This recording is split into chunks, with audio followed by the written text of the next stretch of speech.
नमस्कार, one India Hindi में आपका स्वागत है और मैं हूं आपके साथ विवेक। हर साल 21 जून को योग दिवस मनाया जाता है। योग के फायदे से तो हर कोई परिचित है, लेकिन योग का इतिहास क्या है, कैसे और कहां से हुई थी योग की शुरुआत, ये बहुत कम लोग ही जानते हैं।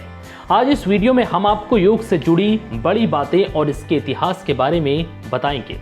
दरअसल योग का शाब्दिक अर्थ है जोड़, यानी वो अवस्था जो आत्मा को परमात्मा से मेल कराती है या जोड़ती है। ऐसा माना जाता है कि योग हमारे जीवन में बहुत महत्वपूर्ण स्थान रखता है। करो योग, रहो निरोग, ये सिर्फ स्लोगन मात्र नहीं है, बल्कि ये योग की महत्वता को भी दर्शाता है। योग करने से व्यक्ति शारीरिक और मानसिक रूप से स्वस्थ रहता है। आधुनिक युग में तनाव और चिंता को कम करने के लिए ये रामबाण है। ये आपके रोग प्रतिरोधक क्षमता को मजबूत बनाता है, जिससे आप स्वस्थ रह सके। भारत में योगाभ्यास की परंपरा तकरीबन 5000 साल पुरानी है। योग को शरीर और आत्मा के बीच सामंजस्य का अद्भुत विज्ञान माना जाता है। भारत में योगाभ्यास की परंपरा तकरीबन 5000 साल पुरानी है। योग को शरीर और आत्मा के बीच सामंजस्य का अद्भुत विज्ञान माना जाता है। पहली बार योग दिवस भारतीय प्रधानमंत्री नरेंद्र मोदी की पहल के बाद अंतर्राष्ट्रीय स्तर पर 21 जून 2015 को मनाया गया था।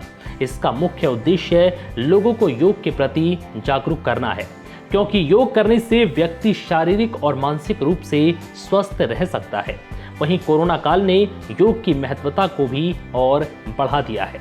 चलिए अब आपको बताते हैं कि क्या है योग का इतिहास। पौराणिक ग्रंथों के अनुसार योग का ज्ञान सबसे पहले ब्रह्मा जी ने सूर्य को दिया था। जी हाँ, हिंदू धर्म ग्रंथों के अनुसार योग की उत्पत्ति ब्रह्मा जी ने की थी। इसके बाद सूर्य ने ये ज्ञान नारद मुनि को दिया और नारद ने योग का ज्ञान पृथ्वी पर मनु को दिया था। इसके बाद पृथ्वी पर धीरे धीरे योग का प्रचार और प्रसार हुआ। भगवान श्री कृष्ण ने भगवत गीता में अर्जुन को कई प्रकार के योग करने की सलाह दी है। भगवत गीता में योग के 18 प्रकार बताए गए हैं। कालांतर में ऋषि मुनियों द्वारा योग का निर्वाह किया जाता रहा है और महर्षि पतंजलि ने भी योग सूत्र नामक एक किताब लिखी है। इस किताब को लेकर मान्यता है कि ये 2200 वर्ष पहले लिखी गई थी। महर्षि पतंजलि ने योग को योग शास्त्र बनाने में महत्वपूर्ण भूमिका निभाई। अब ये भी जान लीजिए कि 21 जून को ही योग दिवस क्यों मनाते हैं।